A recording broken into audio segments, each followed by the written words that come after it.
If you believe the buzz, the PS4 has already won the console battle. It's more traditional, affordable and open, plus cross-platform games look better. But does that give it the edge over the Xbox One? The PS4 is a pretty compact and subtle device, which is extra impressive given the power pack is built in.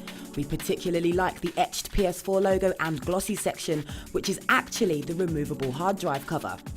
DualShock 4 improvements are subtle, but they're enough to transform it into a far more satisfying controller and a worthy rival to the Xboxes. There's a small increase in weight, slightly larger, rounder handles, and the L2, R2 buttons have greater surface area. The Start and Select buttons have been replaced with Share and Option buttons, so Share enables easy uploading of game footage, while the Option button behaves just as Start did, but reveals more information. Its clickable, multi-touch capable touchpad is its boldest new feature, which only really serves a purpose in games if developers specifically integrate it. Equally underwhelming is the light bar. It may help the PlayStation camera to track you and communicate player status, but you can't really see it when holding the DualShock at a normal angle. Motion control has made an unsurprising return in the DualShock 4 2, and it's far more accurate, responsive and smooth. You can even use it as a way to enter text. Now, the PlayStation Dynamic Menu is a row of bold, square icons including What's New, TV and Video, Live from PlayStation and the Internet Browser, with installed games in order of how recently you played them. The idea is to feed you live information, so hover on What's New and you'll see news and updates, and leaving the cursor on a game brings up extra icons for things such as new available content, the section you last reached, your friend's recent in-game activity and community videos, and it's all genuinely quick, slick and useful. The old cross-media bar is just an upwards press away and is now a clearer and cleaner selection of icons for access to the PlayStation Store, friends, parties, trophies and settings. Pop a game disc in and installation begins automatically, but you'll have to install at least some of it before you can play it. But in most cases, you're not waiting for long. Now, using the PlayStation 4 is a slick and fast experience all round. It takes just 25 to 30 seconds to boot, and we only really experienced one momentary pause when trying to switch games. And the fact that key cross-platform titles such as Call of Duty, Ghosts and Battlefield 4 boast higher resolution graphics than the Xbox One is a huge boost to Sony's console. A £40 per year PlayStation Plus subscription is now mandatory to play online, but if one person subscribes, everyone else who uses that console also gets access. The same goes for purchased and downloaded games. Now, the PS4 comes with 500 gig of storage space, which is going to fill up pretty quickly. Deletes and installs are quick, but the solution is to upgrade the hard disk. With games like Killzone and Knack to big hitters including Assassin's Creed, Call of Duty, Battlefield and FIFA, the PS4 has a strong lineup.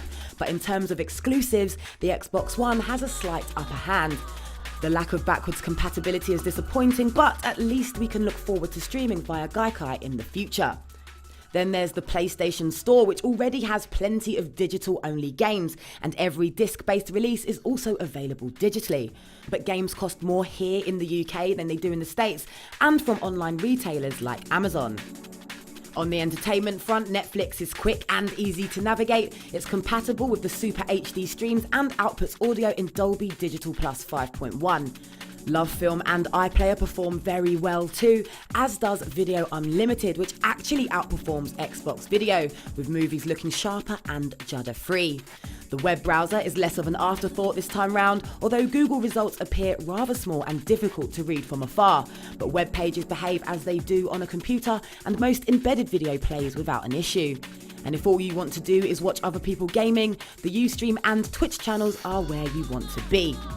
Now, unlike the Xbox One, the PS4 doesn't come with the PlayStation camera, which has two lenses to gauge depth and can scan your features to enable facial recognition for automatic login, which is all very quick and reliable. You can also use it for voice control. It's far more limited than Kinect, but it's reliable and allows for quick navigation between games.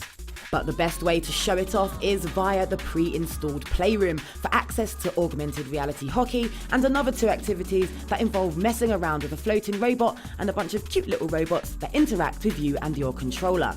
And finally, its remote play feature that connects the Vita to a PS4 via your home network is superb. You lose a little graphical fidelity, but games still look awesome on the 5-inch screen, and you can play anywhere in the house. As it mirrors what the PS4 is doing, you could use the Vita as an extra control pad. The Vita will even turn the PS4 on from standby, but it's worth noting that using an external network can prove a bit tricky.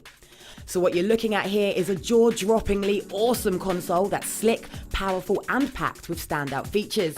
And with the Xbox One not quite managing to follow through on all of its potential at launch, the PS4 appears to have the early advantage thanks to 1080p gaming, digital distribution, a slick UI that feels live and interactive, high-res graphics, a stronger, smarter online experience and remote play functionality, all of which serve up a wonderfully powerful gaming experience that ensures Sony delivers on its next-gen console promise.